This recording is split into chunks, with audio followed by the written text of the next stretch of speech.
இங்க சீவு, அங்க சீவு, ரைட்ல சீவு, லெஃப்ட்ல சீவு. என்ன சீவு வச்சன முடி எடுத்துக்கிட்டே இருக்க? என்னண்ணா ட்ரிம்மர் எங்கெங்க போகுது? இப்படி என்ன 2 கால்ல நிக்க வச்சிட்டீங்களேண்ணா. நல்லா தேய்ச்சு விடுங்கண்ணா. முகத்துக்குள்ள ஒரு மாறி இருக்கு. வணக்கம் நண்பர்களே, இவங்க பேர் தான் டக்கி. இவர் வந்து ஒரு ஷிட்ஜு, மேல் ஷிட்ஜு. ஆக்சுவலாக பார்த்தீங்கன்னா இவர் ஹேர் குவாலிட்டியை பொறுத்த வரைக்கும் ஒரு ஷோ குவாலிட்டி ப்ரீடுனே சொல்லலாம். அந்த அளவுக்கு ஒரு பெர்ஃபெக்டான ஃபுல்லாகவே வந்து ஸ்ட்ரைட்டான ஹேர் அண்டு எங்கேயுமே ஒரு சின்ன சுருட்ட முடி கூட பார்க்க முடியாது.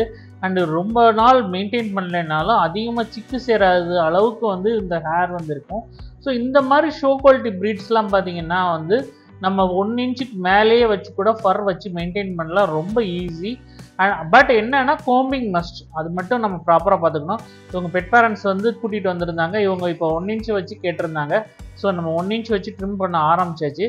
நீங்கள் பார்த்தா தெரியும் இவர் வந்து நம்மளை எதுவுமே செய்ய மாட்டார். ஏன்னா அந்த பொறுமை, இங்கிட்ட ஓடுறது கூட கிடையாது. இதுதான் அந்த ஷோ குவாலிட்டி ப்ரீட்ஸோட ஒரு பொறுமைனே சொல்லணும். அவங்க வந்து அந்த ஒரு சாஃப்ட் நேச்சராக இருப்பாங்க, அதே சமயம் ரகடாக பிஹேவ் பண்ண மாட்டாங்க. இங்கிட்ட ஓடுறது இருக்காது, விளையாட்டுத்தனம் இருக்கும். பட் வந்து ஒரு இடத்துல நிப்பாட்டிட்டோம் அப்படின்னா அவங்க புரிஞ்சுக்குவாங்க, இந்த இதில் வந்து நம்ம வந்து மீட் பண்ணுறாங்க அப்படிங்கிற அந்த ஒரு மென்டாலிட்டி இருக்கும். ஸோ இதுதான் அந்த ஷோ கிரேட் மென்டாலிட்டினே சொல்லலாம். ஸோ நல்லா பாடி ஃபுல்லாக ஓரளவுக்கு ட்ரிம் பண்ணிவிட்டு அடுத்து நம்ம ஃபேஸ் சிசரிங் ஆரம்பிச்சாச்சு. ஃபேஸ் மட்டும் ஹெவியாக ஃபர் மூடி இருந்தது. ஸோ அதனால் நம்ம க்ளீன் பண்ண வேண்டியதாக இருந்தது. கொஞ்சம் கொஞ்சமாக தான் பார்த்து வெட்டினேன். நீங்கள் பாருங்கள், எந்த ஒரு இதுவும் கிடையாது. இதுக்கு முன்னாடி வந்து 1 டைம் தான் வந்திருக்காங்க. இது உங்களுக்கு வந்து 2nd டைம். அண்ட் பாஸை வந்து நீட்டாக அந்த ரவுண்ட் ஷேப்பில் கொண்டு வரதுக்கு நம்ம பார்த்துக்கிட்டு இருக்கோம். ஸோ ஃப்ரண்ட் லெக் முடிச்சாச்சு, பேக் லெக் முடிச்சுட்டு அதுக்கப்புறம் பார்த்தீங்கன்னா நல்லா குளிப்பாட்ட ஆரம்பிச்சாச்சு. குளிப்பாட்டும் போதும் பார்த்தீங்கன்னா அந்த ஃபர் வந்து அவ்வளோ சாஃப்டாக இருந்தது. எனக்கே வந்து ஆச்சரியமாக இருந்தது, ஒரு ஷிட்ஜுக்கு இப்படி தான் ஃபர் இருக்குமா அப்படின்னு. ஏன்னா நிறைய பேர் வந்து அவங்க சரியான அந்த ஷாம்பூஸ், கண்டிஷ்னர்ஸ் இது இல்லாமல் வந்து ஃபர் பார்த்தீங்கன்னா ரொம்ப ரஃப்பாக இருக்கும். ஆனால் இவங்களுக்கு வந்து ஃபர் வந்து ரொம்பவே சாஃப்டாக இருந்தது.